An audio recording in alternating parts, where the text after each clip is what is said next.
And there's almost nothing you can do about it. There's a famous Texas case that was brought on this, and it said, as long as you don't discriminate racially, you can discriminate any other way. And so this is another major target of seeking spatial justice. The fourth one I've listed here, locational discrimination. It's a variation on the other types. But this is very close to the concept that many of you may be familiar with called environmental justice. Environmental justice is a form, in my mind, of spatial justice that deals with differential environmental impacts according to where you live. And this has been brought to the surface by the environmental justice movement that poor people generally, minorities generally in American cities, most often African Americans, but also others, tend to live compacted in areas where they just happen to be the largest number of hazardous waste centers, where the level of water pollution is higher than in most places, or the level of air pollution is higher than in most places. And so what we have here, the environmental justice movement in the courts, there's a lot of interesting intersections between space and legal studies these days. But the environmental justice movement in the courts has added discrimination by location to that long list: race, gender, class, sexual preference, etc., disability, age, all of that long list of particular discriminatory practices.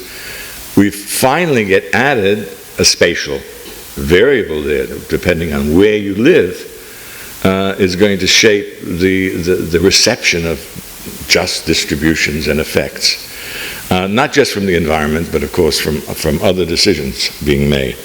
So locational discrimination is another kind of example.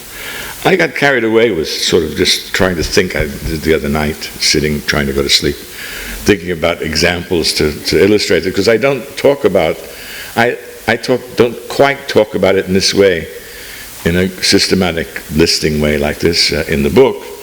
But here's another one that's very dear to my own regionalist heart, and that is injustice that comes from geographically uneven development.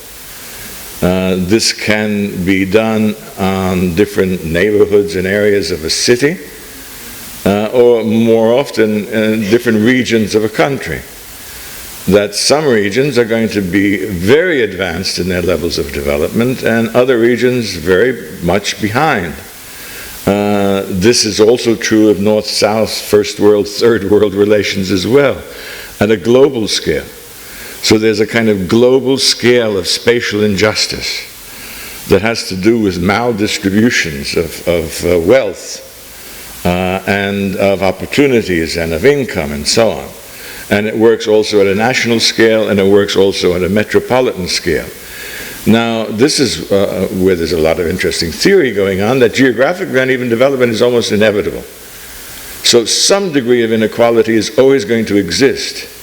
But the question with regard to this particular example is, when do we feel we need to intervene? How great must the disparity be between regions, between neighborhoods, between parts of the world, before it is absolutely necessary to intervene? Of course, political positions are going to vary on this, but this becomes another interesting example, another way of looking at the notion of spatial justice. I've already sort of mentioned the next one on spatial prohibitions, but this is related to some interesting architectural questions in the past. What would a non-sexist, non-patriarchal city look like? It certainly is not the normal city.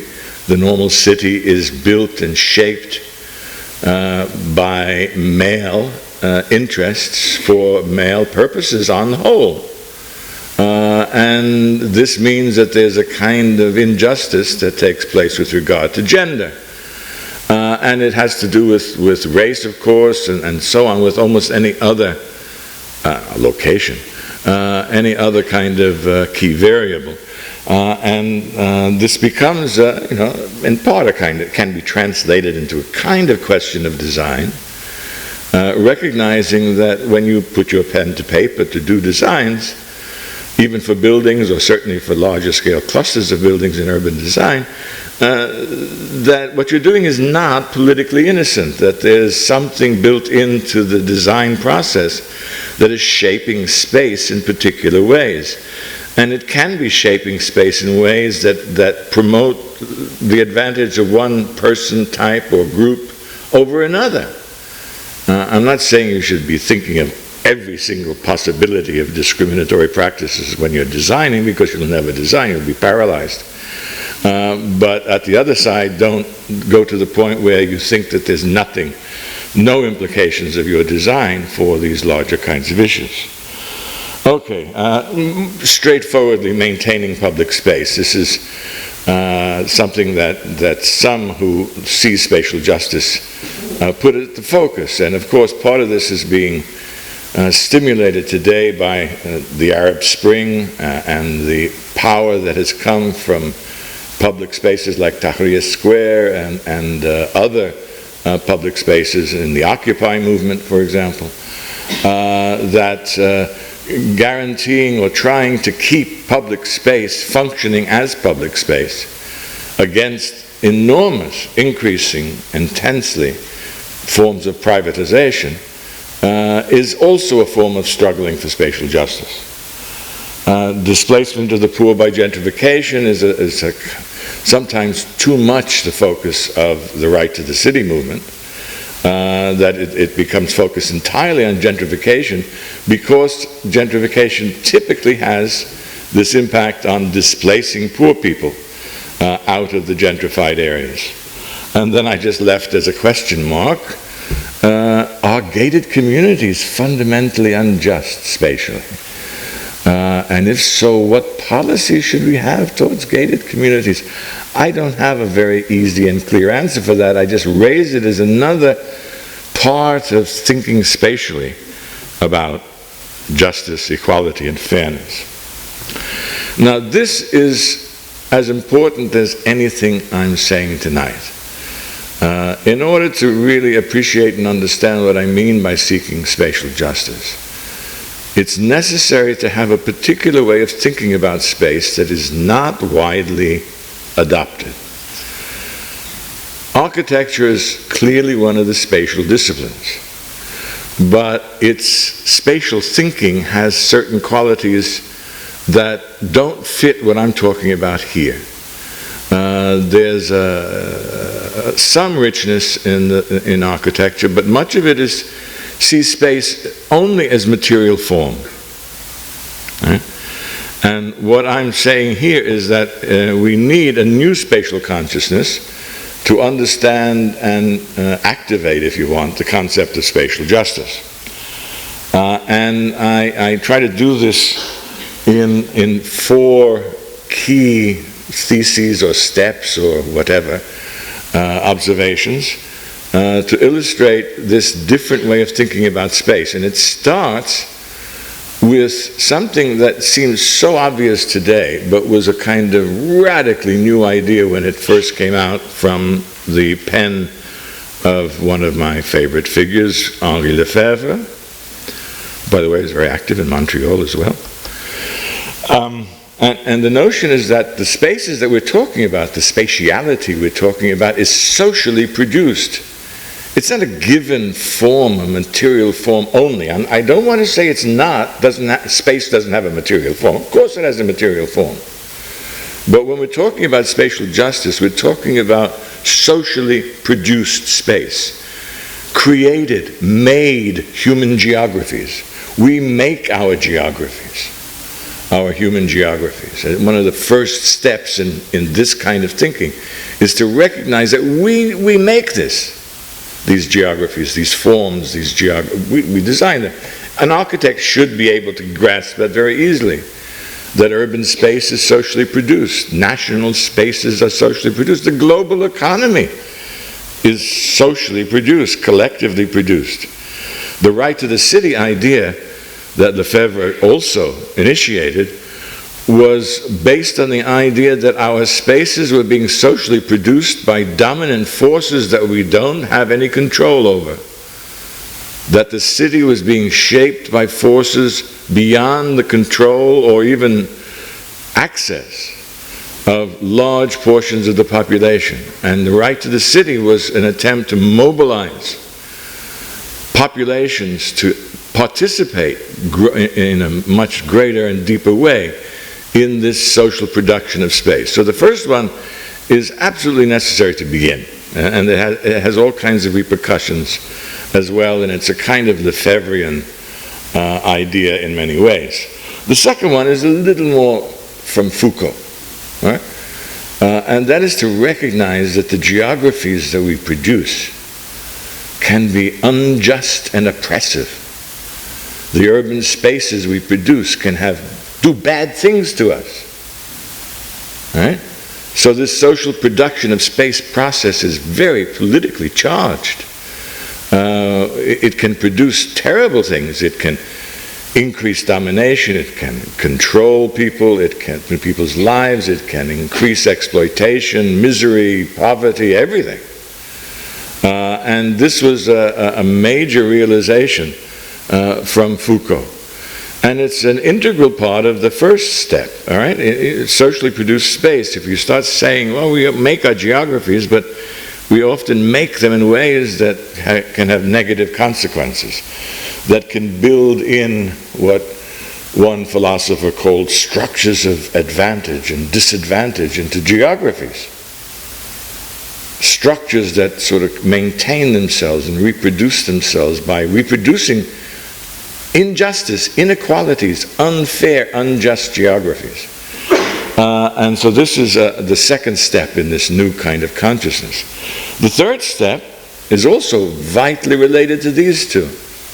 If we produce this is why the production of space is so important, because if we produce them and it's not given by nature, Mother Nature is producing, no.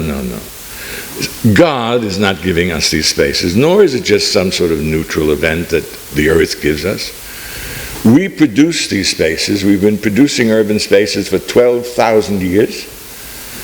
And we've been creating problems through this social production of space through 12,000 years. And now we're becoming more aware of it than ever before. And so that's the idea here, that if we produce bad geographies, that's a simplistic way of describing it, we need to organize to change those geographies. We made them, we can change them. God made them? Oh, well, I don't know. Mother Nature, well, you can't fool Mother Nature. But if we produce the geographies, a kind of second nature that we have produced, which is what happens when we first settle down and form urban settlements, as I say, 12,000 years ago, it's not a coincidence that Jane Jacobs is related to a lot of these thinkings and arguments. We need to organize to change these geographies for the better. The last point is a point that relates more specifically to struggle for spatial justice, and that is that looking at spatial justice and the need to organize to produce greater spatial justice provides a lot of extra benefits. One of the benefits is that it can link up social movements that have been very difficult to link up before. Feminist movements, labor movements, movements around sexual orientation, that these movements tend in the past to be very distinctive and channeled. But every one of them has a spatial aspect to their oppression and problems. And this spatial aspect is something that can be more easily shared. So people who are suffering from gender discrimination, people suffering from racial discrimination, from poverty and other kinds of forms of discrimination, locational, can find a kinship and hence lead to what I think is necessary today for any kind of social movement, and that is coalition building. The days when you can have a simple social movement around one issue, those days are gone. You're not going to be able to do it whether it's community development or feminist issues. If only one issue, today it's going to be much more difficult to be successful in any way. And so it becomes necessary to build not just coalitions around the same issue, but cross-cutting coalitions. And this is where the spatial thinking comes in most vividly. Okay. These are just a few observations that I used to start this imagination. One from Edward Said, who's one of the most creative and powerful spatial thinkers. He says that, all of us, I mean, this is part of the sort of power of these arguments. We can't avoid existing in a way that engages us in struggles over geography. That's life. We are spatial beings, and we're always involved in some degree, whether it's where you put your pants on in the morning. I'm not saying these are all urgent spatial issues, but you're always involved in some struggle that has to do with trying to shape your environment while your environment is shaping you. I once called that the socio-spatial dialectic. But I mean, it's fundamental to life that we're always existing socially and individually, trying to shape our environments, and at the same time our environment is trying to shape us, and we need to see it as a two-way street. Whereas most academics and geographers and others are very comfortable with seeing how social forces and processes shape forms, spatial forms and geographies. That's what they're specialized in, how capitalism shapes our built environment. Massively important work of David Harvey and others in Marxist geography. But the other way around, how our built environment shapes our politics, our class identities and relationships. Our politics is rarely studied. Geographers are particularly afraid of that. Oh my God, geographical determinism, we mustn't do that. But secretly, geographers and secretly architects too, really believe in some form of spatial determinism. I'm not sure that that's what I'm trying to promote, but we really need to be much more sophisticated about how the spaces we produce shape our behavior. Here again is another area that architects, I think, can contribute significantly. They have scale problems, architects. Architects have real problems thinking regionally, but they can go down to the body pretty well. They can go to a building pretty well, and they can go to clusters of buildings. That's about it, because then the rest of the world is clusters of buildings. And that's not the world that I know. But if you keep the scale at a micro level, the architects have a lot of things to say. Struggle over geographies. Again, justice cannot be seen independently from the urban condition. It's rooted in the urban condition, not just because, the statistic about most of us now live in cities, which is such a cliche these days. Everybody who talks about cities in the urban world can't resist saying, in 2007 the United Nations announced that the majority of the world's population lives in cities. Now, much greater is the fact that in 2007, 70% of the wealth was concentrated in maybe 500 cities in the world, and that 85% of the innovation was concentrated in 40 cities. That these kinds of concentrations are astounding and unjust and worthy of being recognized to try to sort of encourage some change, but not just a simple statistic. But he says, above all, the city, and this has always been true, but it's perhaps more important to insist on this today, that the city condenses the many tensions and contradictions that infuse modern life.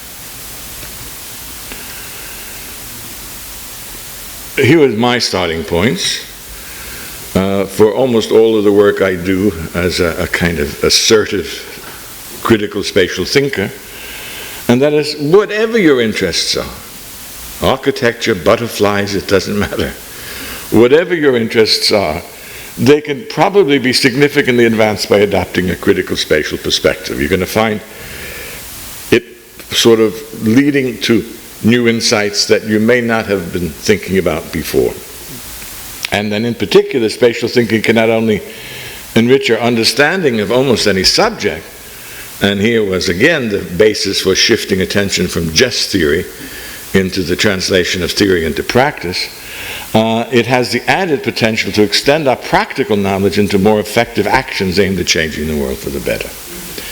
I mean, these are my assertive arguments and beliefs, and they are behind what I have been doing for 30 more years. So that was the end of part one. Part two is reflecting a little bit of what I'm trying to do here, and my next book is going to be called My Los Angeles.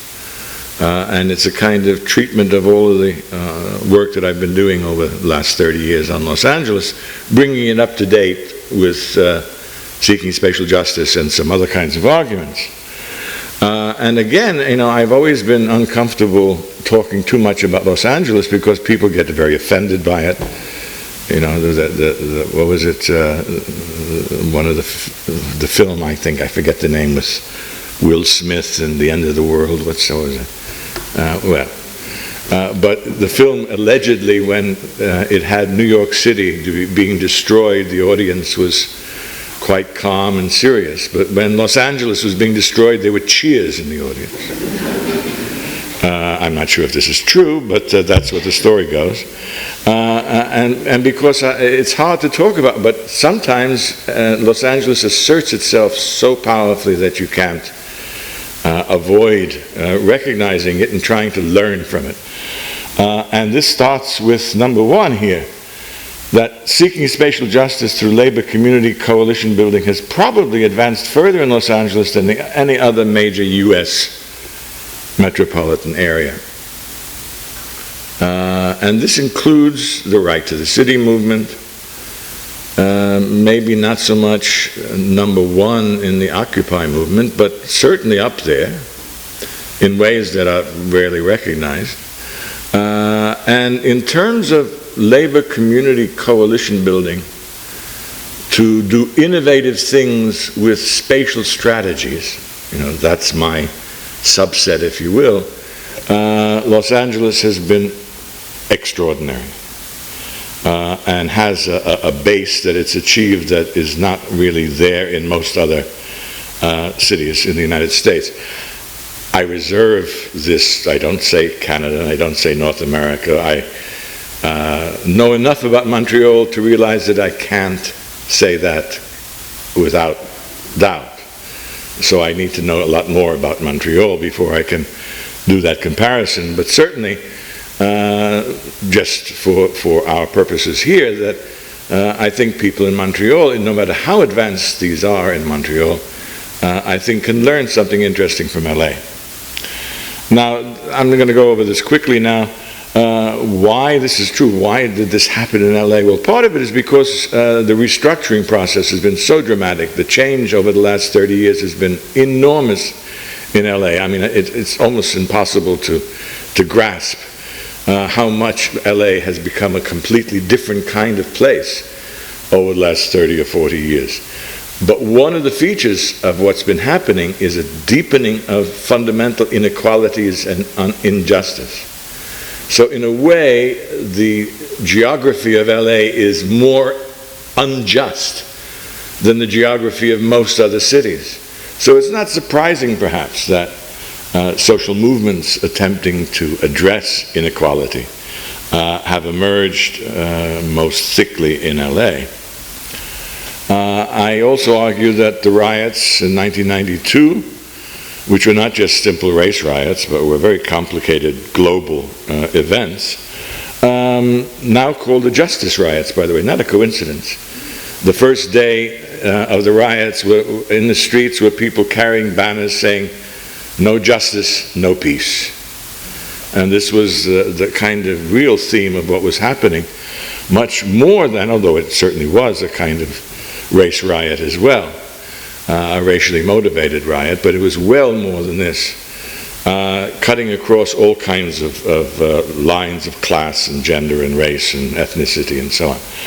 And it stimulated a kind of growing recognition. This is one of the reasons that I think stimulated the intensity of the grassroots movements in Los Angeles, is that after 1992, people suddenly realized that the government is not going to be able, no matter what government we're talking about, local, state, provincial, national, federal government, they are not going to deal. The problems are so enormous. The inequality is so great. The United Nations after 1992 said what happened in Los Angeles is part of a kind of politics that's going to spread around the world about urban poverty. And partly it's coming from the fact that inequality in the United States is the greatest economic inequality, the greatest ever in American history, and greater than any other industrial country. But the most unequal city or place is Los Angeles, and New York, they say. But Los Angeles, they say, has inequalities that are now comparable to Karachi, Calcutta, Mexico City, and so on.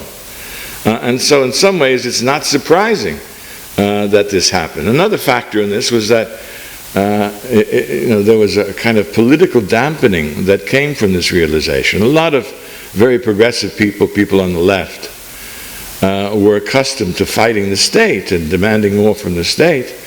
And then they began to realize the state's not going to help you. And so many good lefties left politics because you could enjoy Los Angeles on another level if you get out of the political realm, enjoy the beaches and the skiing and so on. And there was a lot of lost political vigor in Los Angeles after '92. But at the same time, the poor, the largest agglomeration of the immigrant working poor in any city on earth is now in the center of Los Angeles. 5 million people, perhaps, from every developing country in the world, now clustered together in a large-scale agglomeration that New York is much more fragmented, London is much more fragmented, Paris, but in Los Angeles it's very much more cohesive in many ways. And from it are coming new ideas. The big comparison I make is with Manchester in the 19th century, where, as Engels found out, or suggested that the agglomeration of the poor and the proletariat in Manchester was going to generate new ideas about radical labor movements. And indeed, that's what happened out of Manchester. The Labour Party and the labor movement in Britain was stimulated most by events coming out of, and forces coming out of Manchester. And so again, we have some of these grassroots forces coming from Los Angeles and their particular extraordinary population, demography, and geography. And here gets my spatial geography plugs in again. Distinguishing these movements in LA from their counterparts elsewhere is the fact that they are much more spatially conscious, according to the way I defined it, in that pragmatic and new way, than are social movements in other major metropolitan areas. This is one of the questions I would have about Montreal, how explicitly spatially conscious. Yes, all of these movements are spatial because everything can be made spatial. But is there an explicit spatial consciousness? Let's use spatial strategies and so on. I would like to find out, because this is what I think was happening in LA. And hence it becomes a center for specifically seeking spatial justice. University connections, well, I have a big thing about the urban planning department playing a key role in all of these developments. Geographers and planners and some architects becoming deeply involved in these social movements and playing a vital role in most of them, not all of them. But I won't want to dwell on that, because I just want to give some examples, and the main one I want to talk about is the Bus Riders Union, because we don't have too much time.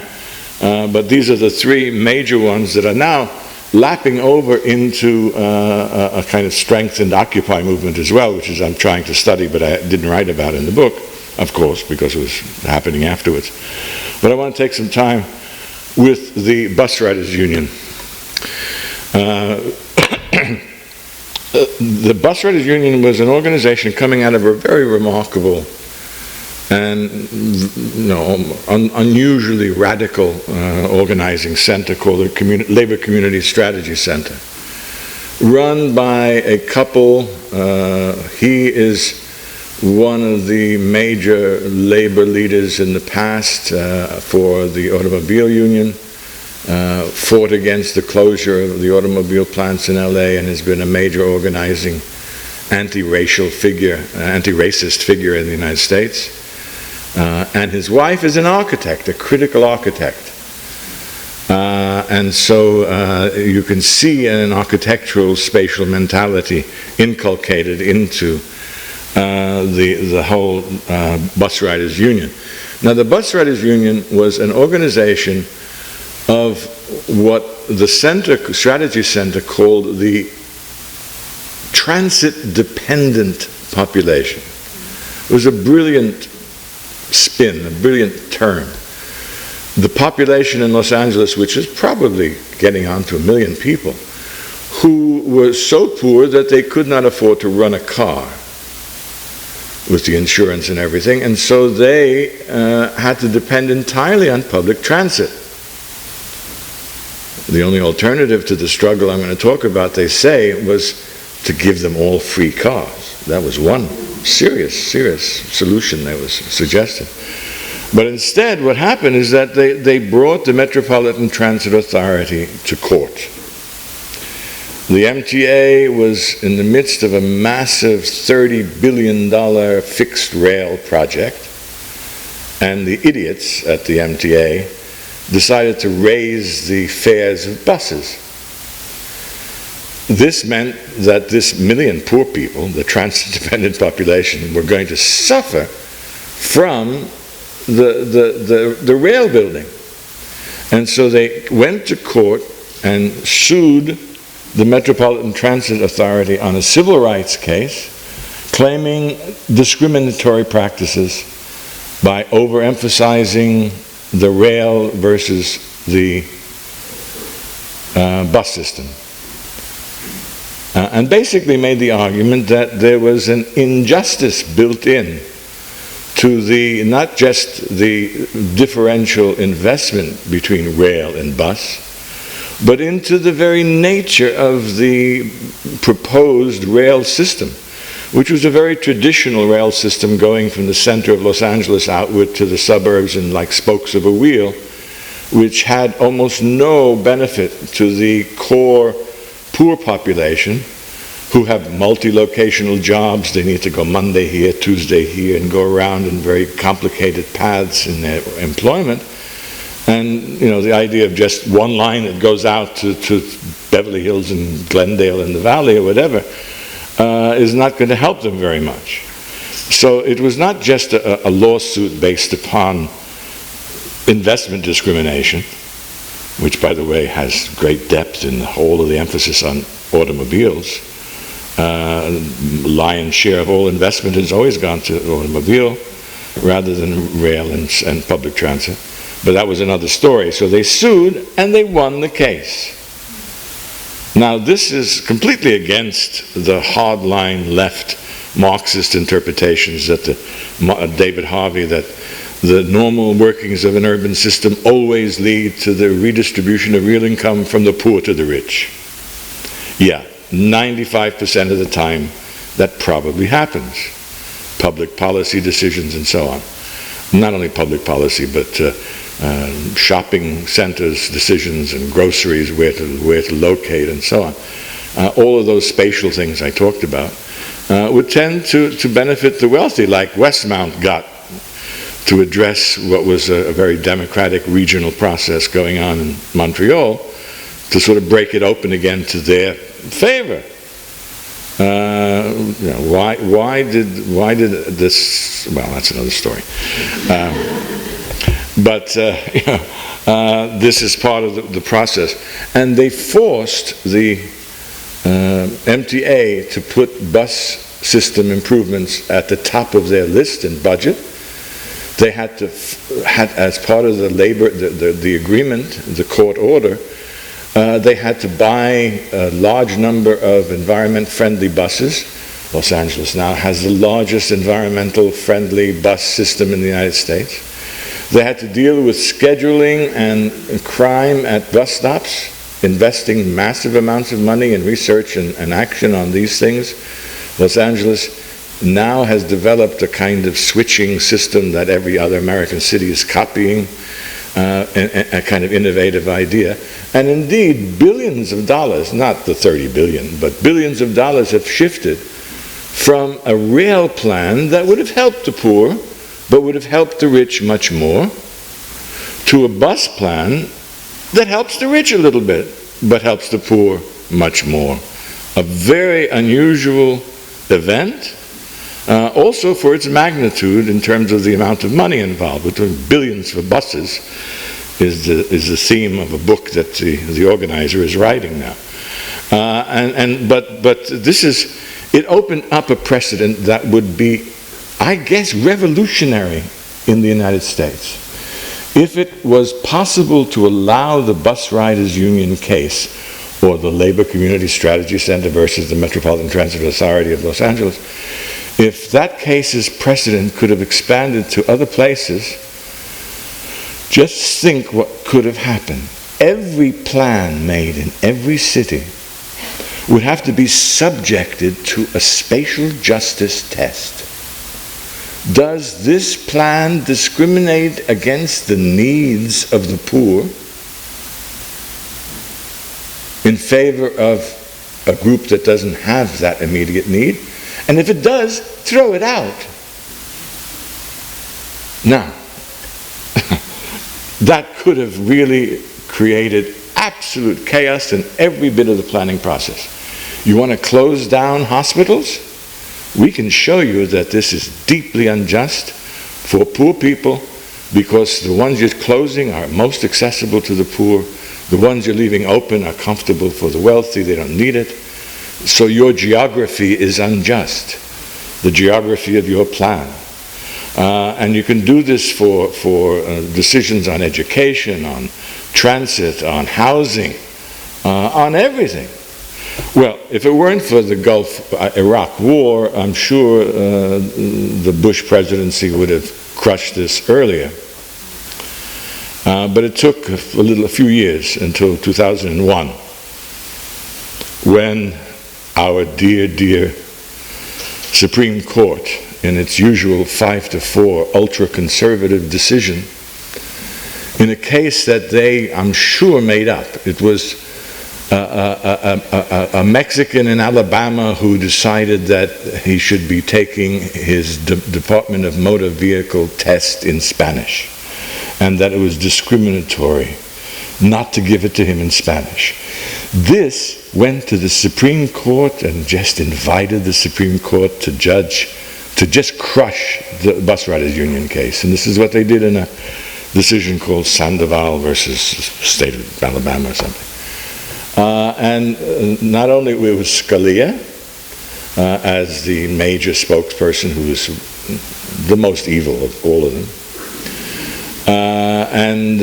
on a par almost with Karl Rove, but that's another story too.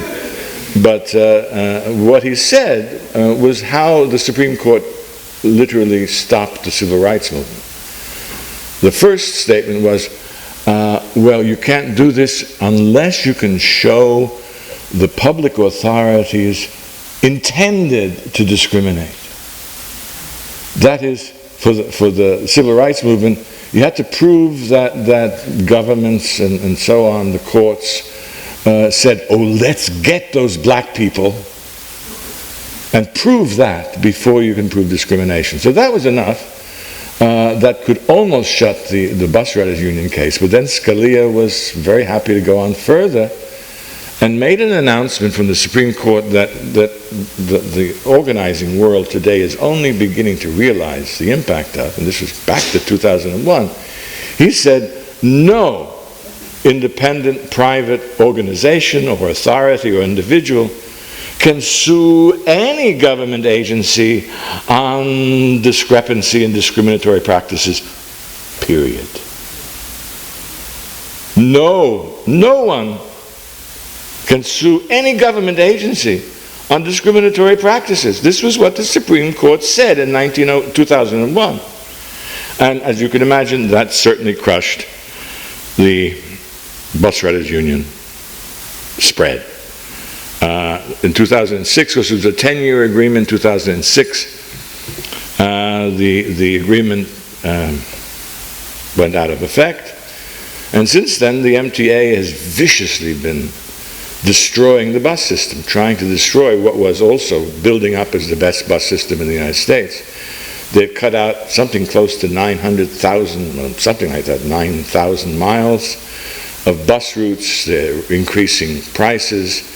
And the Bus Riders Union, which still exists, is actively out there fighting like mad.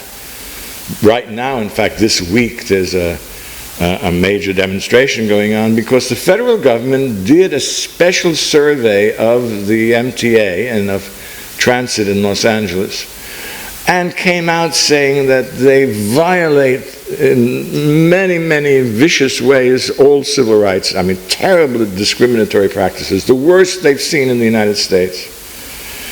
And nothing happened. They sort of buried it in LA. And so the Bus Riders Union is out there in the streets trying to say, listen, we just have evidence that they're doing this. We have to fight against what they have been doing since. So the Bus Riders Union is not dead, but it's certainly different from what it was when its case was in force. As you can see, there's a very strong Korean participation. Here it is in Spanish as well as in Korean. A very strong Korean activism in LA, Korean workers. Sandoval, Alexander versus Sandoval is what I was talking about in 2001. And good old Los Angeles, you can do most of these examples. You can teach a course based on your videos and DVDs. There's a Bus Riders Union film. There's a Justice for Janitors film. The Bus Riders Union film by Haskell Wexler, a very prominent, very progressive director and producer in the United States, in Hollywood, on the Bus Riders Union. He spent something like 3 or 4 years with it. This was a background to the movement. Justice for Janitors could have started it, and they were successful in Jobs with Justice, a living wage campaign. I don't have time for all of this. I just want to briefly mention what's at the bottom, the Los Angeles Alliance for a New Economy, which is another one of these very important organizations. These are the Justice for Janitors people with their demonstration in Century City in Los Angeles.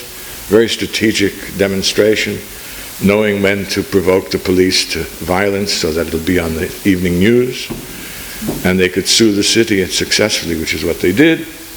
Remember 1990, June 17th was the time of this demonstration. It's now celebrated as Workers' Day around the world. I don't know if you recognize it here, June 17th. Here's another picture. They do a lot of work with part-time, with day workers. Temporary workers, justice for them. Again, the word justice is there all the time. Here's some of their examples. Again, Service Employees Union. And Bread and Roses by the well-known British director Ken Loach is on a bilingual film on justice for janitors. And this new group, which came out from a lot of university ties, this group, Los Angeles Alliance for a New Economy, has hired something like 40 of our students from urban planning over the years in every kind of position, research and so on, everything. And so what does this do? This is, remember I said one of the special things about LA was this two-way flow, an intense flow between the university and the community. And part of it is that the students carry the stuff that they learn in courses, all kinds of courses, into the community.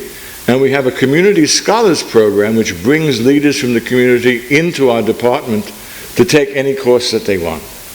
It was a very successful and very important program that facilitated some very interesting two-way flows here. Lane is important for two things. One, it led a fight, really the most successful fight against Walmart superstores.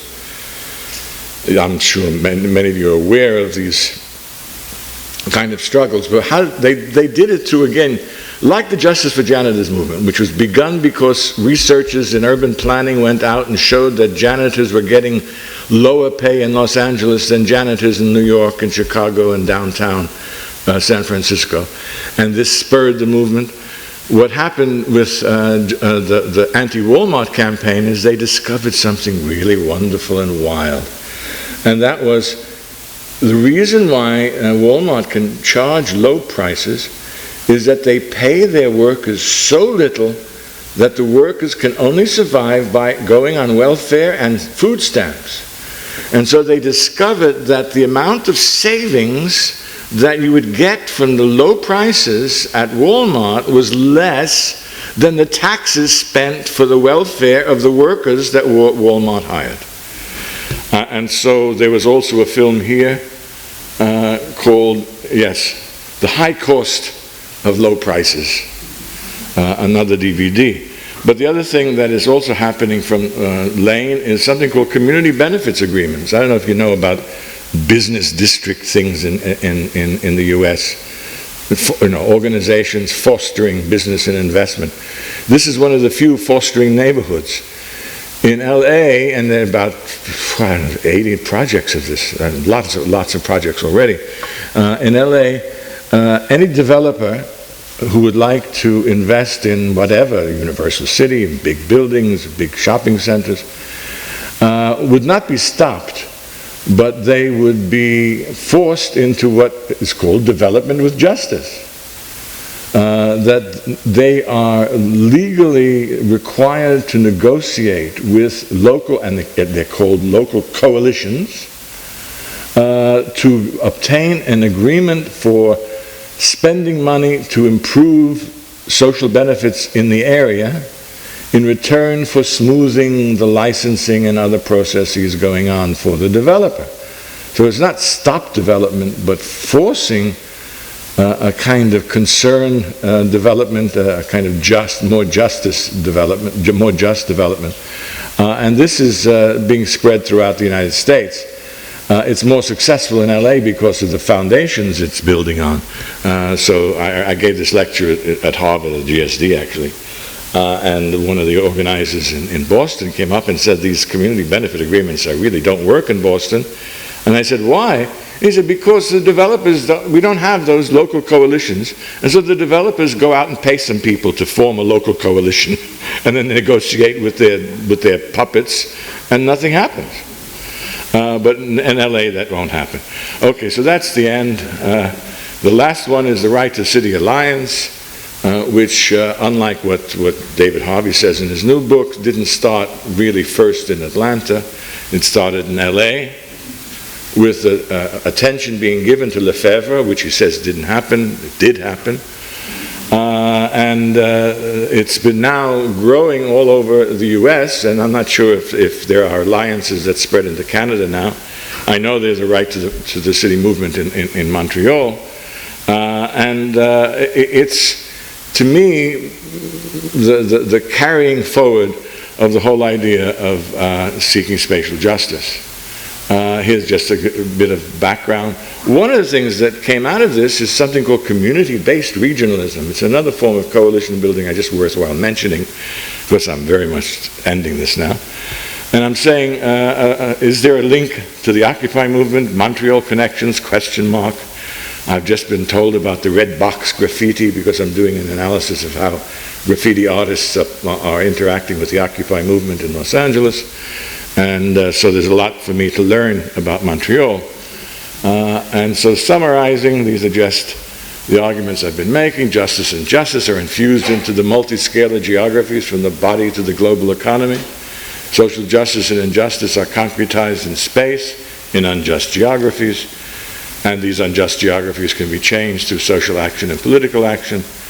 And there's the ending, a challenge to the city building professions, all of you. Architects, designers, planners, urban and regional planners, on how to deal with the unjust geographies that we live in. Thank you. Psychogeography and like the concept of mental maps and people kind of projecting, having their own kind of idea of the way geography works and their own space. How do you think this fits into, I mean, when you talk about creating a sort of a just geography for people, people are going to interpret that differently based on where they go. Is there any, should that be taken into account? How can you deal with that? Well, yeah, I mean, you're identifying an area that's very interesting, but it's not quite as developed as some of the other parts of geography that work on mental maps. But yeah, the way we perceive the world, we all carry mental maps in our brain, in our heads, and they shape a lot of what happens. And indeed, it becomes a target for organizing to try to open up those mental maps to another level of political sophistication, to become more aware individually and personally of the injustice of these geographies. And we have mental maps, and we test them as geographers to make people draw maps of wherever they live and whatever. But I think we can target this and incorporate this, like all of GIS, if you will. People think my politics make me against GIS, but I think GIS could be made very, very useful as almost any other kind of geography in this. So this is just one of many kind of possibilities. But again, the key point is how to make people aware of the injustices of geography, not just with regard to them personally, but on a larger social scene as well.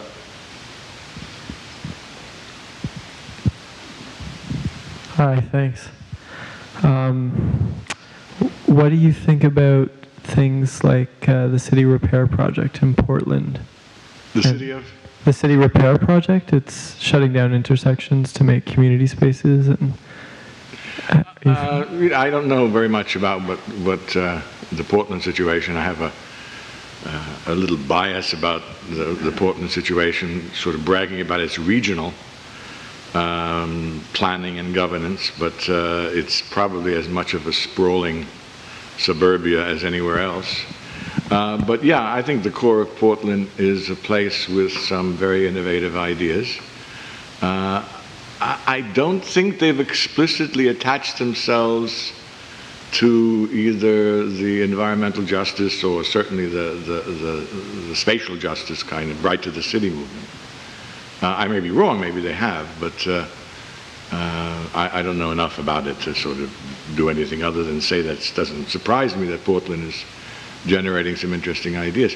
But again, this is still at a partial level from what you're describing, that it requires a kind of larger scale spatial vision. There are these little projects that may be contributing towards improving the situation, but I'm not sure that they have done this on the basis of a larger scale look at injustice with regard to public transit in Portland. And I just want to encourage this larger scale vision first, because as I said, I think there's a tremendous need, and in part it's also an answer to the first question. There's an enormous need to develop good methods to do what the Supreme Court now forbids you to do, and that is to do a spatial justice test on plans, on designs, on whatever, to sort of say, this design has a high degree of spatial injustice, or a middling degree, or a low degree. How do we do that? Is to me a very interesting challenge. I don't have easy answers, but I think there's a lot of tools around. And again, this is supposed to be kind of tools lecture, so it's appropriate to identify this as well. I'm going to steal two other thoughts that I had, were one about Jan Gehl in Copenhagen, and what they're doing in terms of the public space. So that's coming to mind. I would love your thoughts on that. And then also your thoughts on what's happening here in Montreal and Quebec, the student movement. Well, yeah, Copenhagen and Amsterdam are very interesting places for very innovative ideas about public space. Amsterdam has been constricting its democratic spaces over these last 10 years. But Copenhagen, from what I hear, has been very open. I think they've been particularly innovative with housing and the kind of cooperative housing and collective housing process. But again, you know, I'm very peculiar. I really want that spatial assertiveness explicitly there. Yeah, I think some of it is there in Copenhagen. Now, Montreal, I really don't know about. I'm just picking up bits and pieces of some things that are very exciting. I know, I just checked, and nobody here seems to talk about it, but there was some Charter for Human Rights and Responsibilities in 2007 in Montreal, in which Montreal attached itself to the International Charter for the Rights to the City. The first city to explicitly connect itself to this global charter for the right to the city. There are dozens of cities in Europe doing this. And so Montreal has been innovative for a number of years now. Somebody just showed me the red squares yesterday. I didn't notice them before, and it's hard to read. And I would love to find out whether anybody has done some surveys. Get the architects out, you know, go and take some pictures and what's going on. So, I mean, there's a lot of things I'd like to know about. I know somebody wrote to me this morning, who's I'm hoping is here, about a local Concordia-based demonstration of right to the city in one of the squares in I guess, downtown Montreal. And so Montreal seems to be an extremely lively place for things that sound very much like what I'm talking about, but I just don't know enough. I want to know much more about what's going on. One of the things that I've reacted to is that what's very interesting, and I don't know what to make of it, but it's certainly something that strikes me, and that is the Franco-Anglo divide in Montreal. You know, I don't know how this works itself out, if it does. But, you know, I don't know, is there border crossing between them, or is there only an Anglo movement and a Francophone movement, and never the twain meets? I don't know. But certainly that's one of the questions I have, because people have been telling me about things that are either Francophone or Anglophone. And I know the Westmount story because I'm a regionalist. I'm really interested in regional urbanization, which is another thing I'm writing about. And I may give a lecture on this later on. And so Montreal was very exciting when it decided to do macro-regional planning and create this large-scale region and absorb all of the fragmented Anglophonic islands that had islands of advantage and so on that had evolved over the years. And then I hear that the whole regional plan was challenged by wealthy white people, wealthy Anglo people.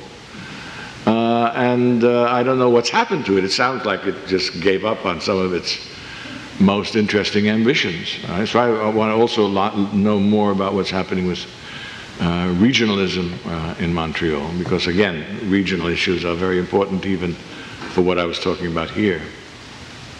I would say I think there is a pretty healthy mix of French and English.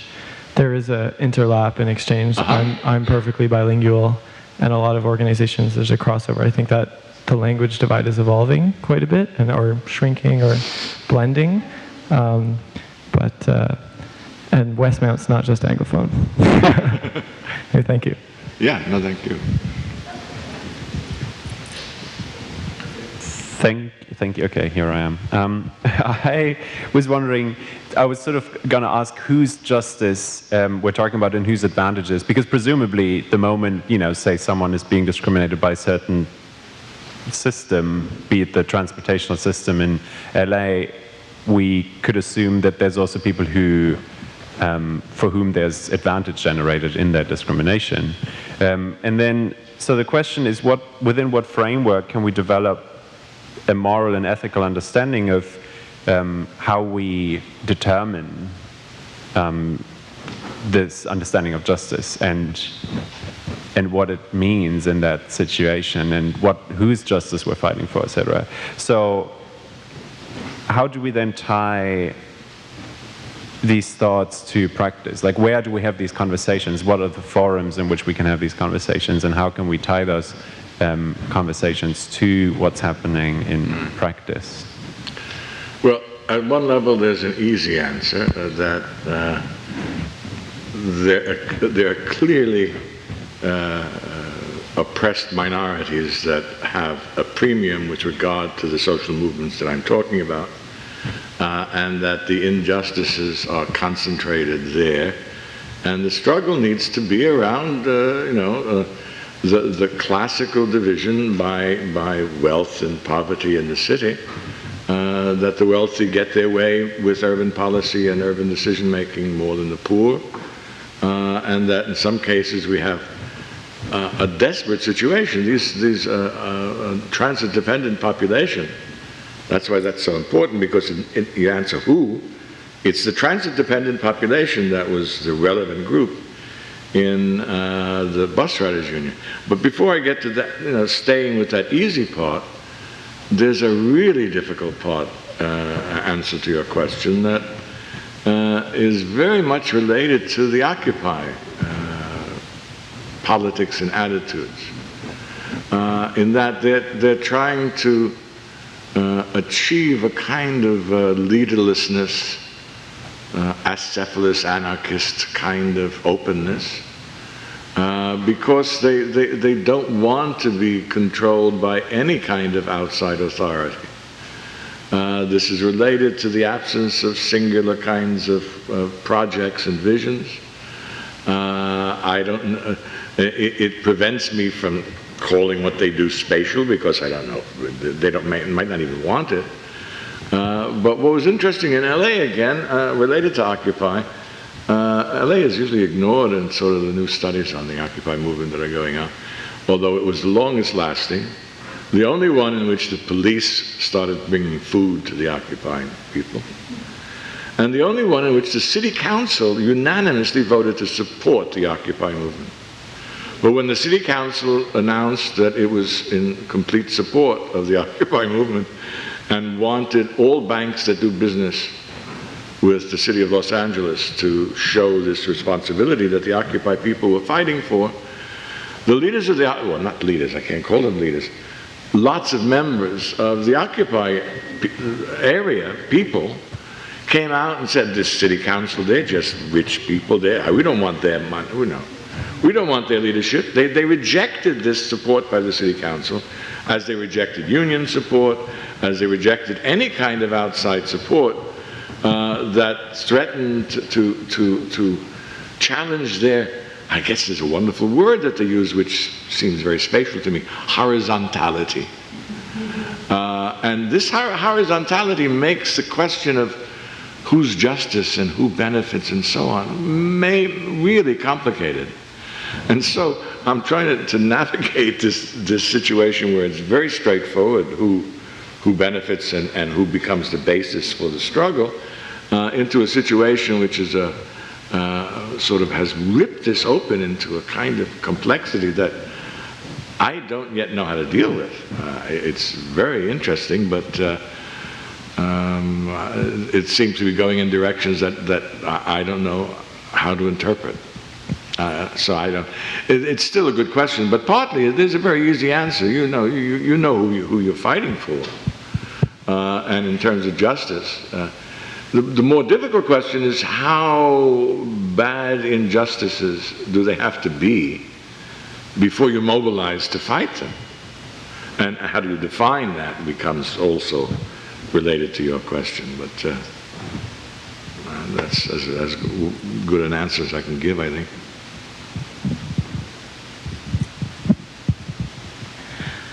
Yeah, so I was interested, you spoke earlier about the fact that there's a certain concentration of poverty and migrant labor in Los Angeles that I think you named as one of the reasons why this kind of organizing has been able to take shape.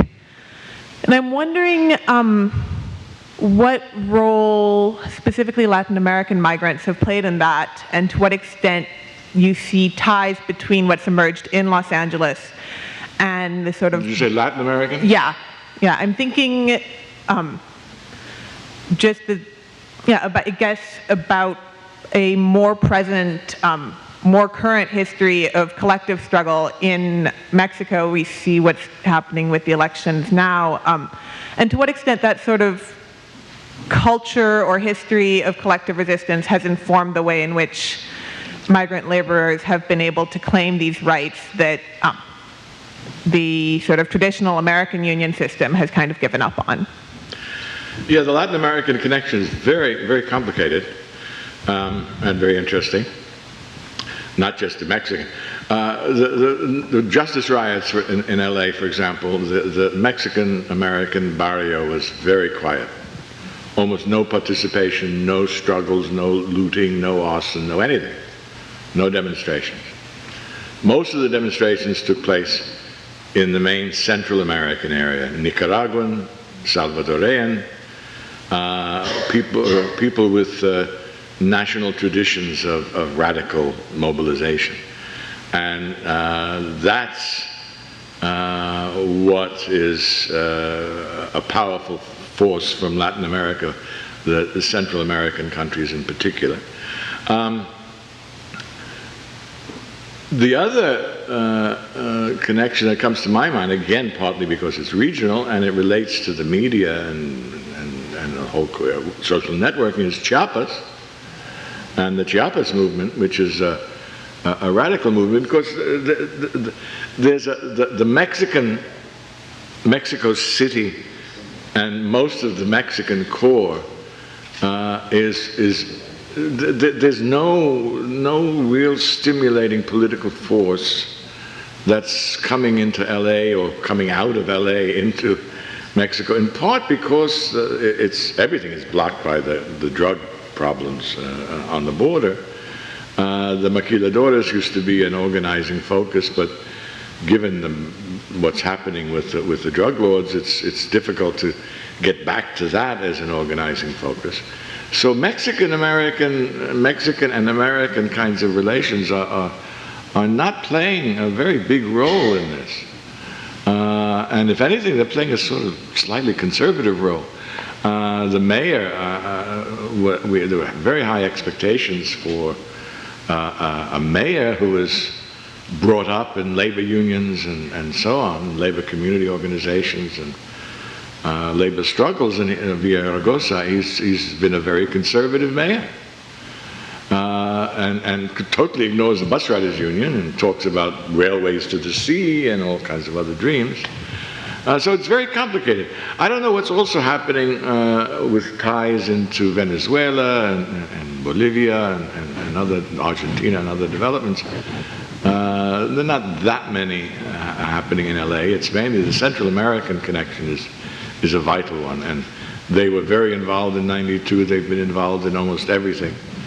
And they stand out. The Koreans stand out for the Asian involvement. The Koreans have been very much involved in all of this, not just as the receivers of black anger in '92, but as activists, organizations for immigrant workers. But the very beginning of the question that you had is what excites me so much about this agglomeration of the working poor, as I called it, I'm afraid connects up into some very technical stuff in geographical economics today that is beginning to argue something that even in my wildest dreams of asserting the importance of geography, I couldn't dream of. And that's what Nobel Prize winning people are now beginning to suggest, that agglomerations, urbanization, economies, things that come, magical forces that come from urbanization that we don't know about because nobody studied them ever. But these are now being recognized as the primary causes of economic development, technological innovation, and oh my God, cultural creativity. You know, Michael Porter, a business professor at Harvard, and Richard Florida, are making millions of dollars out of this. Porter's Mr. Cluster, and Florida's Mr. Creative Class, and city planners. There's no one more influential on planning all over the world than Richard Florida. And what he bases his inspiration on is a tiny book by Jane Jacobs called The Economy of Cities, 1969, which is the start of it all. I mean, really theoretical development economists who won Nobel prizes have said, oh, this is the most inspirational book in the world. Jane Jacobs, she should have won a Nobel Prize. She can't do it now because she's dead. Because the Economist Prize, you have to be alive. And the textbooks are now saying this, that cities generate a force that is the primary force for economic development, and they call this Jane Jacobs externalities. I mean, we've got to stop these economists from dominating this. Architects and planners and geographers and sociologists and anthropologists need to begin to recognize this extraordinarily powerful force that's coming from cities that we know so little about because nobody studied it except this weird woman writing this in 1969 when everybody thought she was crazy. No, it's true. There's nothing else. What's the literature? There's no other literature. There's, what's his name, Agglomeration Economies, Marshall, the economist at the turn of the century. That 2 books. All of social science ignores urban spatial causality. Geographers are afraid of it. Architects keep it secret. They think they can shape, I mean, Le Corbusier, architectural revolution, that's the ultimate statement of this belief that architecture design can shape behavior. But we're talking now about all economic development, all cultural, all artistic movements are urban generated. Is all art, urban art? Oh my God. There is that possibility, and there's no literature, nobody's doing this. Look up urban art in all of the art history books. Where do they tell you? Çatalhöyük. That's Jane Jacobs' place. It's very weird. But this is what I'm arguing behind what I said about this agglomeration of the working poor being very generative of these social movements in Los Angeles. Like Manchester. Engels said, a lot of things about other things, housing, planning, is never going to work because you have to transform the whole system. But what he did say, and he noted concentric zones and so on that the Chicago school took up. But what he did say was that, the density of people interacting, workers and people, reserve army and lumpen proletariat seeing each other every day and interacting and eating together, and they're going to start getting ideas. This is what Jane Jacobs said. It's not because people are smarter in cities, but because this sort of thickness of social interaction encourages new ways of dealing with problems.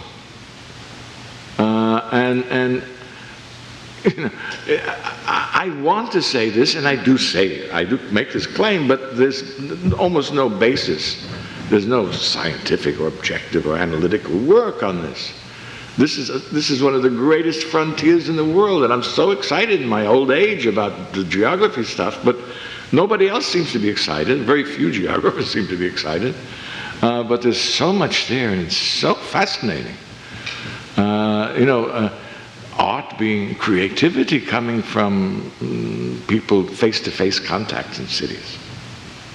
Wow. It was very exciting, very interesting. I'm sorry, this is what keeps me going.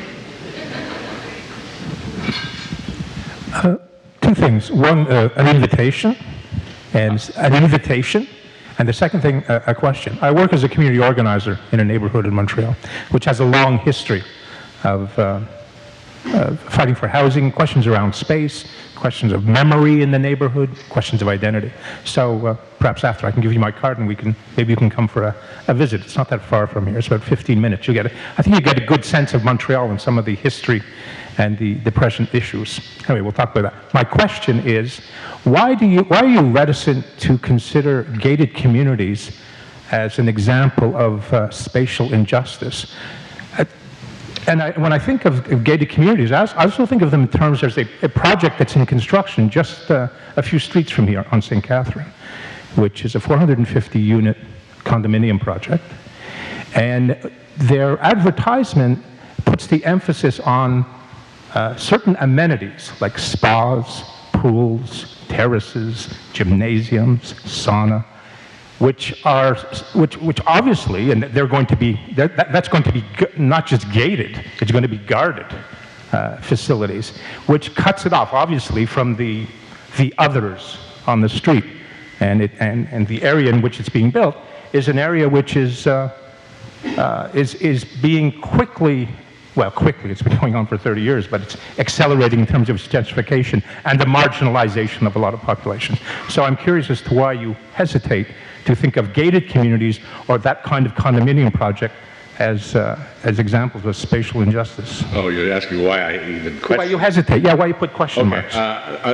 Just on your invitation, my immediate query is whether it has to do with whether you're involved in significant cross-cutting coalition building, because I don't think deep neighborhood movements are likely to be successful in the contemporary scene unless they organize on a regional scale and develop cross-cutting alliances with a number of other organizations that share some of this spatial oppression. So I know there are many examples of rich neighborhood, long-time struggles and community-based kinds of organizations, but I don't think they're going to be like normal unions on their own are not going to be as successful as they used to be. But in terms of coalition building, maybe there's some other kinds of issues. On the gated communities, I just left it open because it's, I usually see it at a macro scale, and on not project by, if you do it project by project, you know, this is individual choice and you can't do anything about it, but it also separates it from the neighborhood. But on a larger scale, there is the degree to which the fact when gated communities become the primary form of housing, you have the potential for the secession of the rich, that they, unlike the rich in the past, who might move to suburbs or villas or whatever, now they try to escape from the city. And so you're getting the loss of urban responsibility in these gated communities. And so that provokes just the question of do we develop policy, again as a planner, or at least in the planning department, the question of what kind of policy should there be? Do we prohibit gated communities? And then I started saying, well, no, you can't do that. I don't want to bow to the kind of arguments that this is democratic and freedom and free market kinds of arguments, so how can you restrict it? But at the same time, what do? Do you stop it? Do you prevent people building this? And it's these kinds of questions. I mean, the policy response, is it worth organizing against gated communities? And struggling for spatial justice around gated communities? I don't know. And that's why at least I have some questions about it. Yeah, there's all kinds of things that can be piled up on the negative side on gated communities, and maybe not so much on the positive side, but when you translate it into some form of activism and policy action, it's very difficult to deal with. I'm sorry, that's, I don't know, but that's what gives me the question marks. But makes me list it. I mean, it's there as a possibility, but I'm not sure if it's as important as the others that I was listing. I sometimes upset my students, my progressive students mainly, in my class when I occasionally say things like, actually gentrification is a little bit better than the gated community movement. And so you can't say anything positive about gentrification. And I said, well, I don't know. It's not quite as bad as it used to be in comparison to this large-scale development of gated communities, where people are trying to completely escape. At least the gentrifiers are committing themselves to the urban, to the city. They may not be aware of their negative effects. Maybe they are aware of their negative effects, and they'll still do it. But sometimes gentrification looks better than the secession of the rich into gated communities.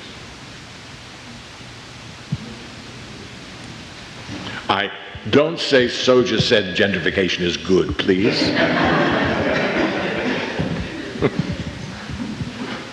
There was already a question about your opinion about Montreal, so I understood that you're just newly arrived, so I will ask you for how long you will be in Montreal.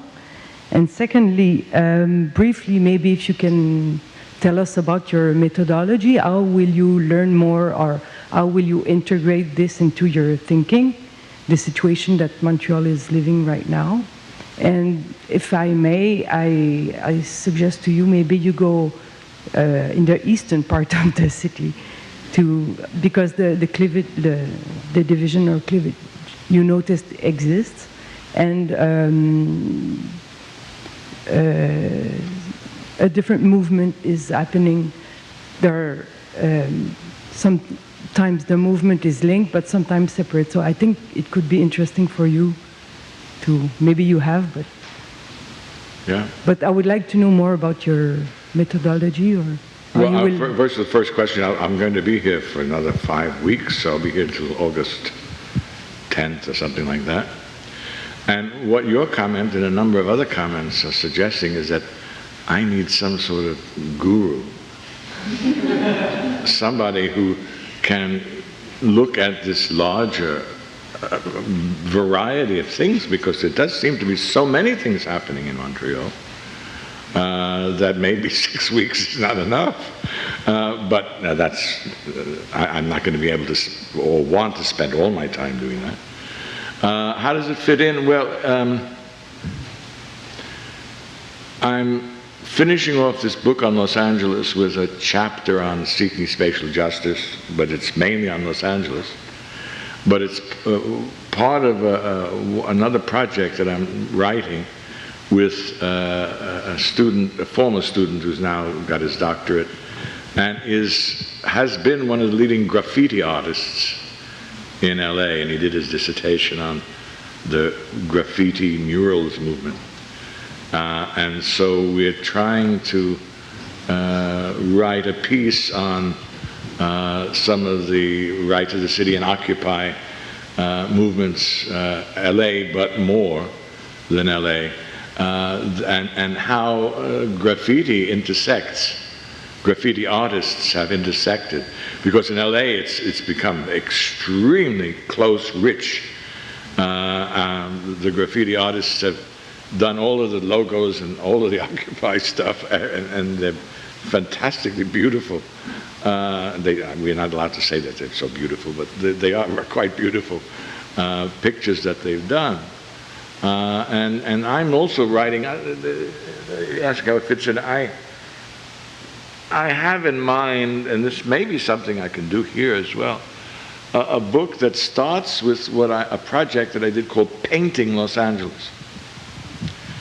And it had to do with interpreting the early scene painting movement in Los Angeles, which has been dismissed as just a bunch of people doing colorful pictures, to argue that this was a very politicized organization. Even though the Disney cartoonists, the early ones, were artists who did paintings of union movements and meetings and politics that just are forgotten. So sort of recover that. And then I'm particularly interested in one of the Mexican, well, who are called Mexican muralists, Alfredo Siqueiros. And Siqueiros was the wildest, most politically left of all of them, much more than Rivera and Frida Kahlo and all of that. But he did a famous mural painting in downtown Los Angeles that was whitewashed in 1 week because it was so politically sensitive. I mean, it showed Mexican peasants sleeping and American soldiers with guns and rockets and things standing above them. And it was just unacceptable to the powers in LA. But he subsequently was almost forced out of the United States, but went to New York. And Siqueiros is the first spray can painter, the originator of the bulbous lettering that you see in graffiti, which I always wondered, where did that come from? It comes from Siqueiros, who in New York City, I have been finding out, taught Jackson Pollock how to do drip painting. And so Siqueiros is one of the major figures in all of Western art, and he's dismissed as a kind of, oh, he's a Mexican scene muralist. And so I want to take the Siqueiros connection and then connect it up into the story that the student, this fellow that I'm working with, is doing about graffiti artists and muralists. So I have a kind of vision of a very visual art book on Los Angeles, which is going to require a publisher who's able to do things in color, which I haven't been able to do before. So I haven't really. I started on this some time ago for a Getty project, strangely enough, and never published anything from it. Now I'm sort of recovering it and thinking about another kind of book before I disappear somewhere. I have a question about scalability, and it seems to me that in the concept of spatial justice that you've been sharing with us, there's kind of this magical regional scale of organizing and of movements that if it's too small and not connected enough at neighborhood level, it doesn't work. It has to have a kind of certain critical mass in this magical regional vision. So, and I wonder if there's a way that then extends to some of the more global geography issues that you also brought up earlier in your thoughts tonight. Yeah. I mean, does it only work if you have regional movements that are coincident, like such as in the Occupy movement, or are there some other mechanisms or organizations for extending the concept of social or spatial justice to those larger and ultimately global scales? Well, you're tapping something very dear to me. I'm in many ways more a regionalist than I am an urbanist. A regionalist, somebody who espouses the region as a very useful tool for doing everything, and lots of different things. And I'm hoping to give another lecture before I leave on what I'm calling regional urbanization, because this is another very important part of what I do. And I love when you're talking about sort of magical, but it's not really magical, but what I'm arguing is that I've been studying urban change, urban restructuring over the last 30 or 40 years, not just in LA, but all over the place.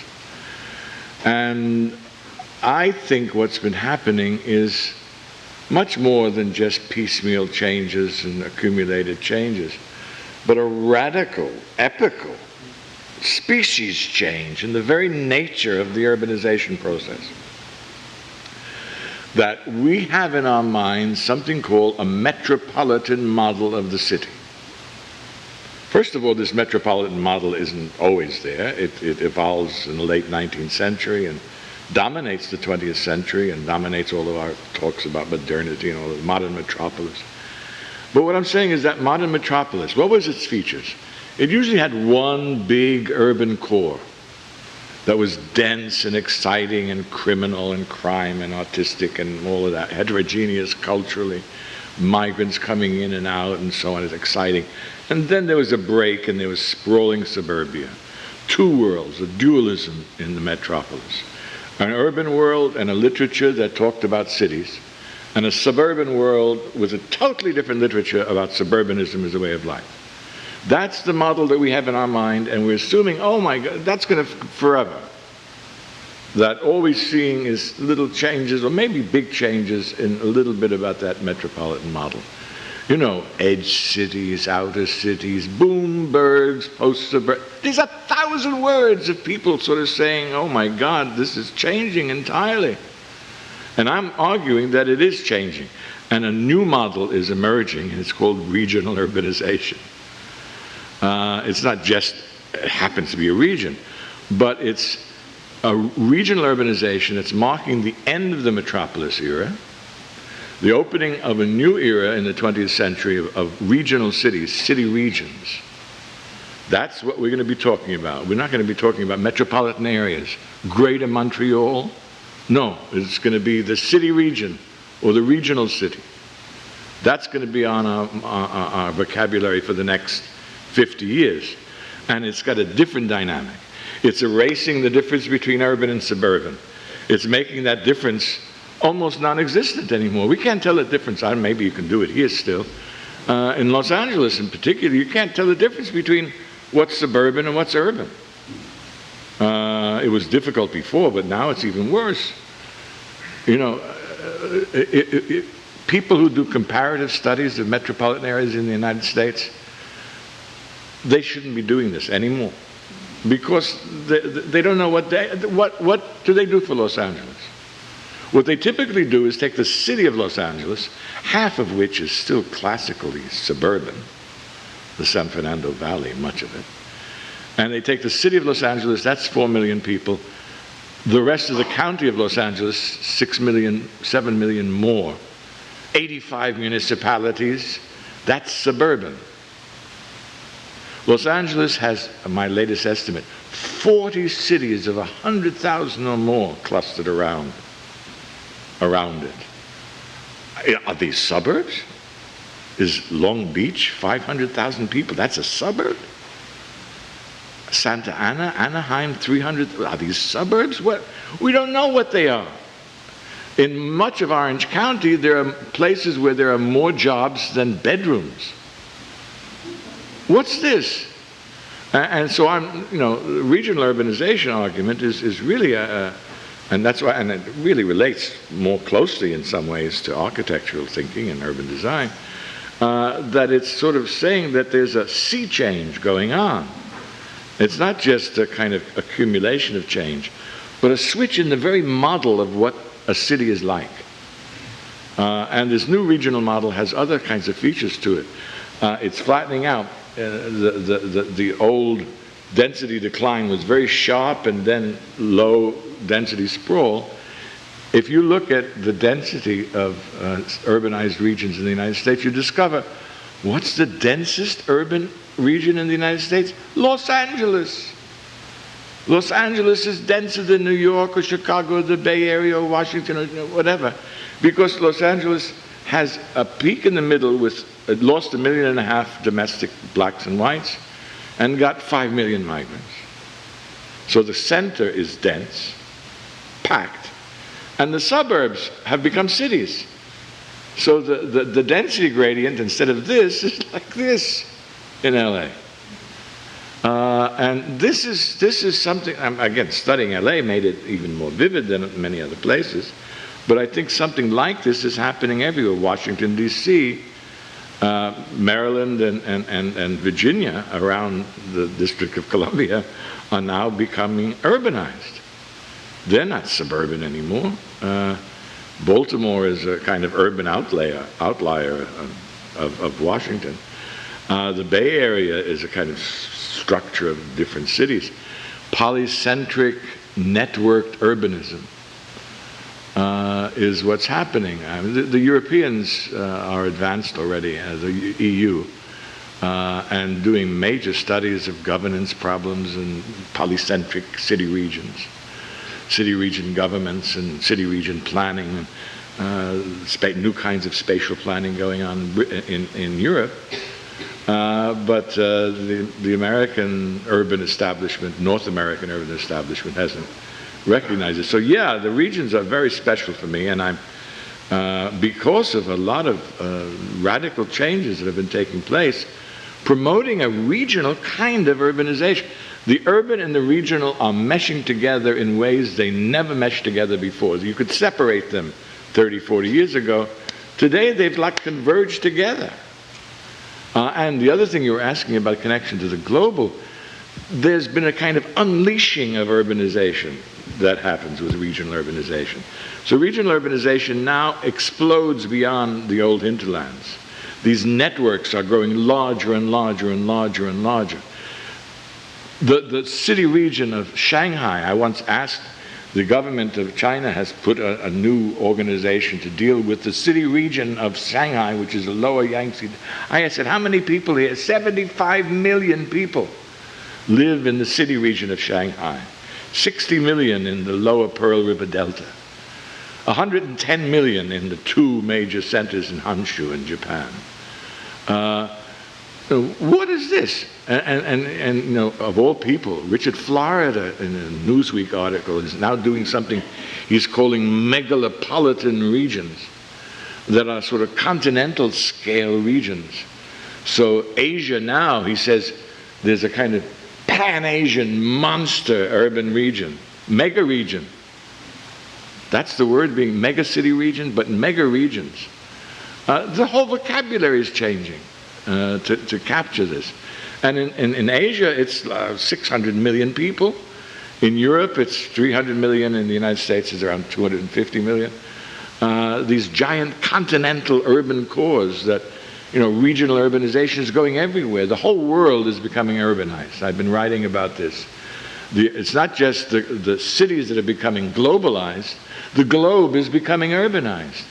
The Amazon basin is urbanized. Siberia is urbanized. The Sahara is urbanized. The Antarctic ice cap is urbanized.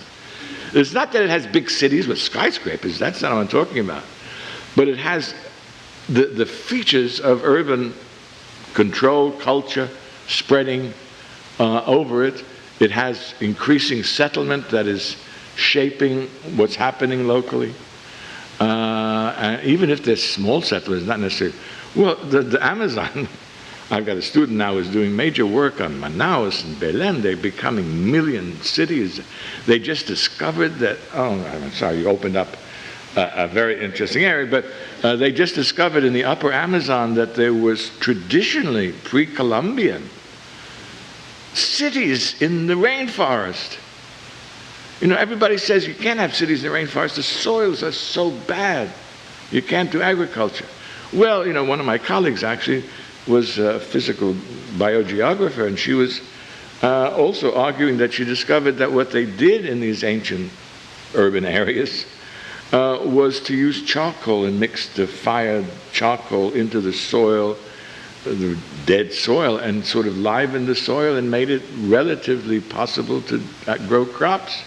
In the past, it's been forgotten. And now it's sort of coming out again in some of these things. So yeah, there's a kind of, the regional urbanization process that I'm studying in urban contexts is also unleashed to the globe in another process, an extended form of this, that I'm also interested in, but I mean, it's enough to just make the argument about regional urbanization.